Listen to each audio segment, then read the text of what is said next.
Hello friends, कैसे हो आप सब। उम्मीद करती हूँ कि आप सब लोग बहुत अच्छे होंगे। अन्नपूर्णा देवी चैनल में एक बार फिर से आप लोग का बहुत बहुत स्वागत है।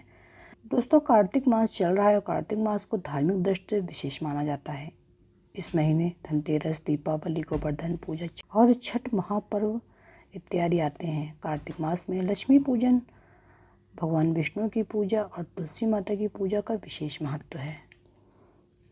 एकादशी का व्रत भगवान विष्णु को समर्पित है और इस दिन भगवान विष्णु की पूजा की जाती है। तो कार्तिक मास के शुक्ल पक्ष की एकादशी इस बार 14 नवंबर, जिसे देव उठनी एकादशी के नाम से जाना जाता है, और ये रविवार को है। और इस एकादशी को देव प्रबोधनी एकादशी और देवोत्थानी एकादशी इत्यादि नामों से भी जाना जाता है। देव उठनी एकादशी के दिन चातुर्मास का समापन हो जाता है और इस कारण भी इस एकादशी को विशेष माना जाता है।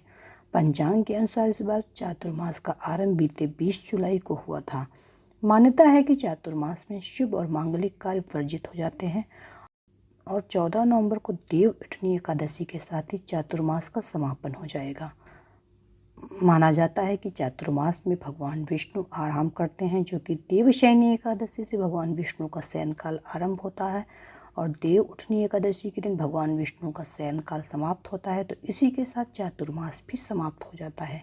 भगवान विष्णु का शयन काल समाप्त होते ही शुभ और मांगलिक कार्य आरंभ हो जाते हैं। देव उठनी एकादशी पर तुलसी विवाह का आयोजन किया जाता है। इस दिन तुलसी की शालिग्राम से शादी की जाती है। तुलसी भगवान विष्णु को बहुत प्रिय है, इसीलिए तुलसी को पवित्र माना जाता है।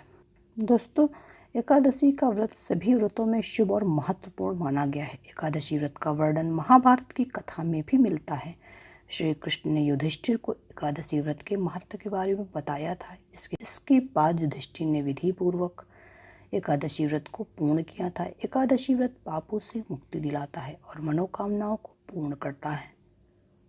तो दोस्तों, आइए जाने कि देव उठनी एकादशी का शुभ मुहूर्त कब है। तो 14 नवंबर को प्रातः 5:48 से शुरू होगा। 15 नवंबर को सुबह 6:39 पर समाप्त होगा। देव उठनी एकादशी से संबंधित कौन सी व्रत कथा है। एक राजा था, उसके राज्य में प्रजा सुखी थी। एकादशी को कोई भी अन्न नहीं बेचता था, सभी फलाहार करते थे। एक बार भगवान ने राजा की परीक्षा लेनी चाहिए। भगवान ने एक सुंदरी का रूप धारण किया तथा सड़क पर बैठ गए। तभी राजा उधर से निकला और सुंदरी को देखकर चकित रह गया। उसने पूछा, हे सुंदरी, तुम कौन हो और इस तरह यहाँ क्यों बैठी हो।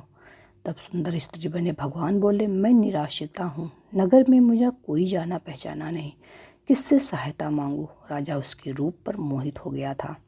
वह बोला, तुम मेरे महल में चलकर मेरी रानी बनकर रहो। सुंदरी बोली, मैं तुम्हारी बात मानूंगी, पर तुम्हें राज्य का अधिकार मुझे सौंपना होगा। राज्य पर मेरा पूर्ण अधिकार होगा। मैं जो भी बनाऊंगी तुम्हें खाना होगा। राजा उसके रूप पर मोहित हो चुका था, अतः उसकी सभी शर्तें स्वीकार कर ली। अगले दिन एकादशी थी। रानी ने हुक्म दिया कि बाजारों में अन्य दिनों की तरह अन्न बेचा जाए। उसके घर में मांस, मछली आदि पकवाई तथा परोस कर राजा से खाने के लिए कहा। यह देखकर राजा बोला, रानी, आज एकादशी मैं तो केवल फलाहार ही करूंगा। तब रानी ने शर्त की याद दिलाई और बोली, या तो खाना खाओ, नहीं तो मैं बड़े राजकुमार का सिर काट दूंगी। राजा ने अपनी स्थित बड़ी रानी से कहा तो बड़ी रानी बोली, महाराज, धर्म ना छोड़े, बड़े राजकुमार का सिर दे दे। पुत्र तो फिर भी मिल जाएगा, पर धर्म नहीं मिलेगा। इसी दौरान बड़ा राजकुमार खेल कर आया तो माँ की आंखों में आंसू देखकर वह रोने का कारण पूछने लगा। तो माँ ने उसे सारी वस्तु स्थित बता दी।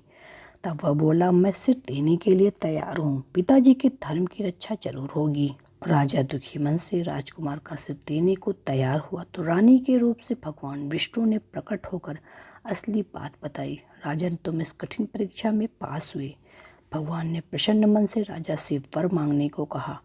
तो राजा बोला, आपका दिया सब कुछ हमारे पास है, आप हमारा उद्धार करें। उसी समय वहां एक विमान उतरा। राजा ने अपना राज्य पुत्र को सौंप दिया और विमान में बैठकर परम धाम को चले गए।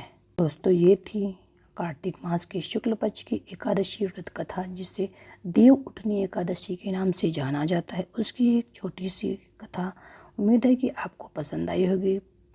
कहानी पसंद आई हो तो वीडियो को लाइक, चैनल पे पहली बार विजिट कर रहे हैं तो मेरे अन्नपूर्णा देवी चैनल को सब्सक्राइब करना ना भूलें। तो मिलते हैं एक नए वीडियो में कुछ नया लेके, तब तक के लिए bye bye. Subscribe now and press the bell icon. Never miss an update.